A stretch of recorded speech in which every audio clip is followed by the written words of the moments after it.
Thanks for making the Locked On Ole Miss podcast your first listen every day. We are free and available wherever you get your podcast, including YouTube. So do me a favor, subscribe to the YouTube channel.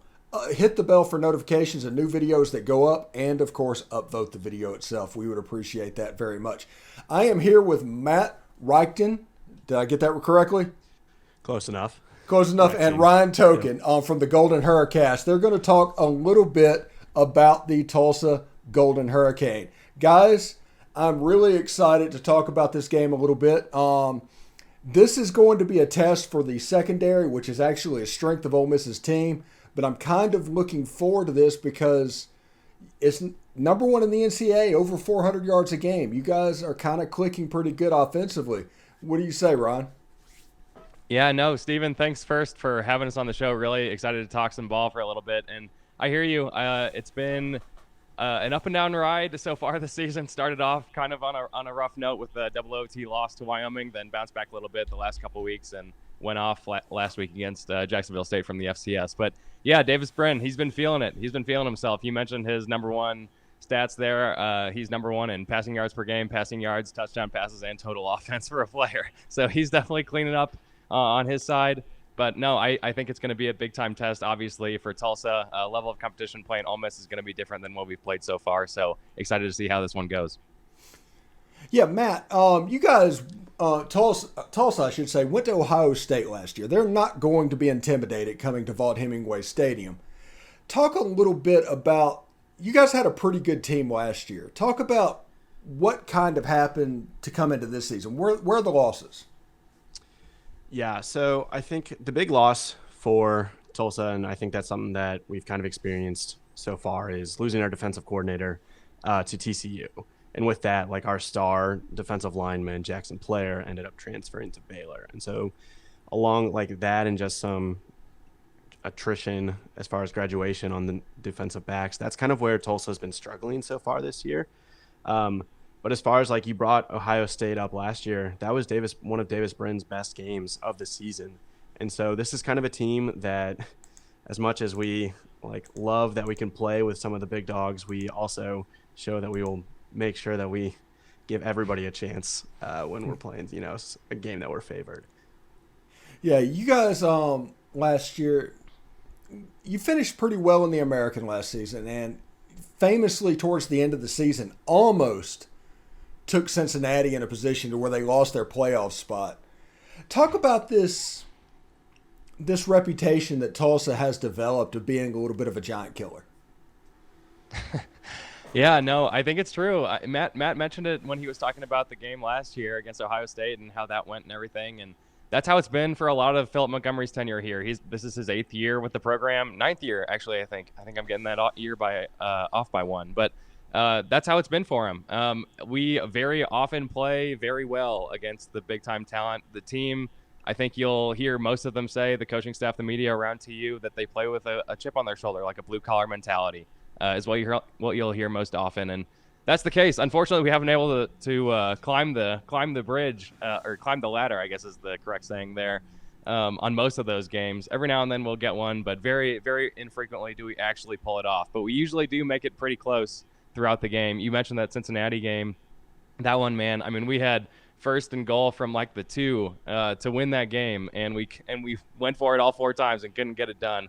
Ended up losing, and yeah, that was a bummer, but it's definitely been there. Like, we definitely have the talent, especially this year. I mean, this year specifically, it's been, probably since 2016 that we've had a quarterback playing as well as Davis Brin is playing right now, and that was Dane Evans back in 2016. And Philip Montgomery, Matt wrote a really nice blog post actually a couple weeks on our website about it, and it was about his comparison to Dane Evans in 2016 and how Dane transitioned in 2015, being pretty solid, to having an incredible year in 2016, and how Davis, in his first year as a starter last year, was okay, but definitely had his mistakes, and now this year is off to an incredible start with 11 touchdowns to 1 interception. So excited to see how that keeps going, and maybe we can pull one off this week. Yes, you talked about Davis Brin on quarterback. Matt, talk about the wide receivers on the outside, because the Ole Miss press conference today, they made mention of the outside wide receivers and how good they are. Yeah, and that's, man. So it's not just the outside, it's wide receiver across the board. We've got 5 guys that are just going off this year. The big one is Keelan Stokes, which is we're really excited to see that because he's had a lot of injury issues over the past couple of years, and to kind of see him putting up, over 100 yards every game. And then on top of that, Juan Carlos Santana had 3 receptions last week for like 130 yards. Like, these are guys that can beat you quick. And we have a lot of options to kind of spread it out. Because on top of that, we have Isaiah Epps transfer out of Kentucky, coming back to his hometown, back to Tulsa. And then Malachi Jones as well. So it's just kind of a lot of threats everywhere, which I think is another part is not having just like 1 or 2 main targets like we've had in the past. Davis really has, it's definitely easier for him this year than it was last year. Yeah, there's definitely weapons on all over the field with Tulsa. Ryan, real quick, let's look. The defense kind of looks gettable. What do you notice in the first part defensively for the Golden Hurricane? Yeah, I think gettable is probably a good word for that. There were some serious changes. Matt already mentioned one of them, the exit of our previous DC, Joe Gillespie, to TCU, and the following promotion of Luke Olson, who has been with the program for longer than Phil Montgomery has, actually. Came up as a GA and has been around there for like 11, 12 years now. Worked his way all the way up to DC. So that's our new DC. In terms of scheme, hasn't changed much of what we were doing with Gillespie or Bill Young before him. It's still the 3-3-5. You've got the nickel safety playing back there, that extra spot. So interested to see how that goes, because I know Ole Miss plays kind of a similar defense. Did I just lose you? No, you're here. I see you. Okay. Sorry, my tab just switched. Yeah, so we've got that extra safety back there. So that'll be interesting to see. But, yeah, I mean, you mentioned gettable. I think the thing that surprised me the most has been the play of our DBs. They're not bad. They're not bad players, but the passing defense specifically has been a little weaker than I think both Matt and I expected coming into this year. And we knew there would be some. We lost Trevon Fuller to the NFL last year. Tyon Davis is the returner, but he is still only really has 1 full year under his belt. And we lost a couple really, really talented guys a couple years ago. So still trying to find themselves at the corner spot. At safety, I feel pretty good. Kendaron Ray is an absolutely fantastic player. Philip Montgomery has often alluded to him as a guy who could leave TU as the best safety to ever have played here. So he's still got a year or two to go. So we'll see if he can live up to those higher marks. But he's definitely talented. But I think our best spot on defense got to be the linebackers. Justin Wright is a returner. He's an absolute dog back there. John Michael Terry came in last year but got hurt halfway through the season. He came from OU, and then Grant Sawyer's another guy back there who's just really solid. So overall, I think, if I were to give the defense like an out of 10 rating, I'd give them like a 6 so far. They haven't really, they haven't lived up to quite where I want, but they're definitely not super weak. And if I were to rank passing defense over rushing defense, I'd say rushing defense has been better overall. Okay. This question will be for both of y'all. We'll go one at a time, but give me some players from Tulsa to keep an eye on, Matt. Yeah, so first one is going to be just Juan Carlos Santana. I mentioned him just a second ago. He's one where it doesn't matter what kind of day he's having. At any given moment, he's kind of just shown that he can make a lot of DBs miss. So it's not just getting open. He has been able to break a lot of tackles, and so a lot of his yardage comes after he's going to make that catch. And so that's one. I think I saw a note on the Today Show over here that this is a big test for Ole Miss DBs, and so that's a matchup that I'd definitely be interested in looking at. And the other one, this is just kind of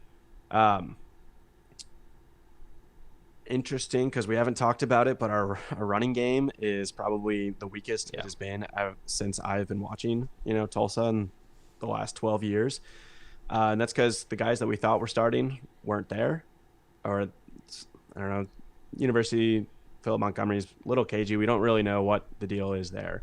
So the other one is like Steven Anderson. Is he going to be able to get anything early? Because so far what we've seen is like Tulsa will not force the run because we kind of like know that it's not there. So if Steven Anderson can get some momentum early, that's one to kind of like just keep an eye out for.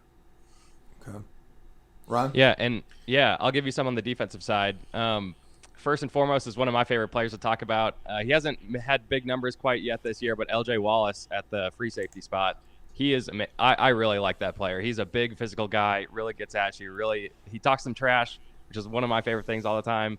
I think he's a really good player. He's getting his first real starting time this year alongside LJ Wallace, kind of rotating them in and out. So watch for him on the safety side.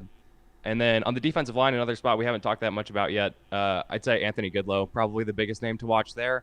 Another guy, just his numbers were really, really big last year. Jackson Player left Tulsa last season to go to Baylor, and Goodlow was actually had him beat in terms of total sacks on the season. And Player was getting double teamed a lot, so that kind of freed him up a little bit. So he's trying to make his own impact this season out of Jackson Player's shadow. And he had a kind of a slow start to the season. Game 1 was a little bit weak. Game 2 was a big step up, and Game 3 was kind of in the middle there. So I'm looking forward to seeing how he does this game, but he's another one for sure.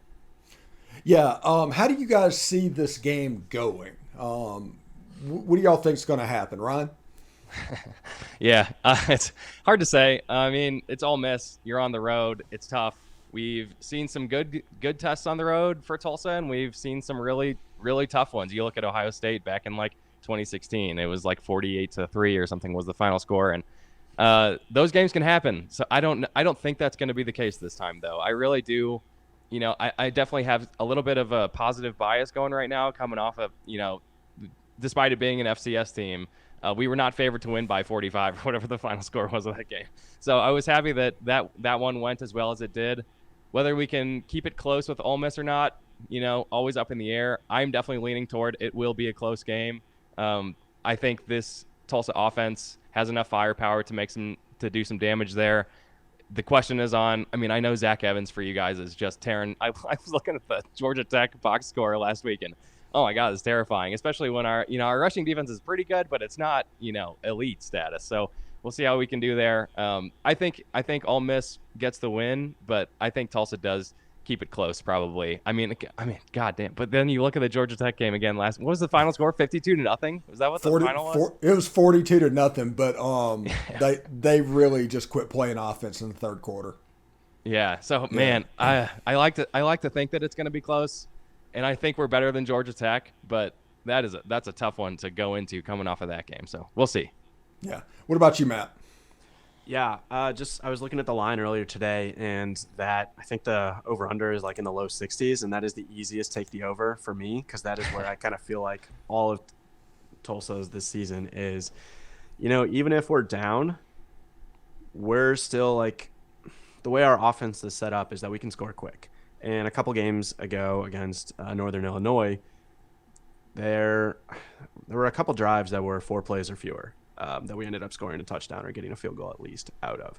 And so, that's kind of even if we're down, we can make it quick. I go back to, there was and obviously, this is not the same Tulsa team, but it was still a Montgomery team, and maybe the best comparison we have to how our offense is clicking this year.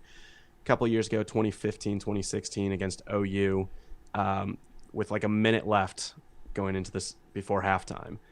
We scored 14 unanswered points, and it was like dead silent in that stadium. And so that's kind of the vibe I get here, is that even if we're out big, our offense can kind of, catch lightning a little bit. And so hopefully it stays close. It's going to be hard. I don't see us being able to get any running game, and so that makes me a little bit more nervous as far as is Davis going to have quite the stats that he's had so far this season. Yeah, and one of my other just comment to fit in here before we wrap it up is the offensive line. 0 starts coming into the season for anybody on that line. So brand new line across the board for the most part. Guys that had playing time here and there, but not as starters. And now I don't know the status of this injury, but our starting center, who had actually been a pretty stable and vocal kind of leader for that brand new line, got hurt in the last game against Jacksonville State, Will Farniak. So not sure where he's at, but if he's gone, then we've got an even younger guy that's going to be taking the snaps there on the OL. So keep an eye out for the offensive line. All right. Thank you guys very much. Matt Reichten. I'm sorry if I'm butchering your name, Matt. No worries. And Ryan Token from the Golden Hurricast joining the show to preview the game this weekend.